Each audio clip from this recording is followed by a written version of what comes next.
ಓಂ ಶ್ರೀ ಗುರುಭ್ಯೋ ನಮಃ. ಹರಿ ಓಂ. ಗಂ ಗಣಾನಾನ್ತ್ವಾ ಗಣಪಾತಿಗ್ಗಾ ಹವಾಮಹೇ ಪ್ರಿಯಾನಾನ್ತ್ವಾ ಪ್ರಿಯಪಾತಿಗ್ಗಾ ಹವಾಮಹೇ ನಿಧೀನಾನ್ತ್ವಾ ನಿಧಿಪತಿಗ್ಗಾ ಹವಾಮಹೇ ವಸೋ ಮಮ. ಶ್ರೀಮನ್ಮಹಾಗಣಾಧಿಪತಯೇ ನಮೋ ನಮಃ.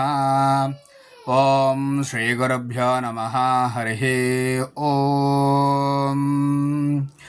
देवासवितः प्रसोवयज्ञं प्रसोवयज्ञपातं भगाय दिव्यागं धर्वः के तपोः के तन्नः पुनातु वाचस्पदर्वाचन्नस्वदतु विश्वानि देवसवितर्दुरितानि परा आसु वा यद्भद्रं तन्न आसो वा विभक्तारग्गा हवामहे वसो अस्चित्रस्य राधासः सवितारं रचक्षासम् ब्रह्माणे ब्राह्मणं क्षत्राय राजन्यं मरुद्भ्यो वैश्यन्तमासे शूद्रन्तमासे तस्कारन्नारकाय वीरहनं पाप्मने क्लीभमा अक्रयाय अयोगों कामाय उग्गश्चलोमतकृष्टाय मागधं नृत्ताय सोतं गीताय शैलोषं धर्माय सभाचरन्नरिष्टाय भीमलम् नर्माय रेभग्गाहसाय कार्यमानन्दाय स्त्रेषखं प्रमदे कुमारी पुत्रं मेधायी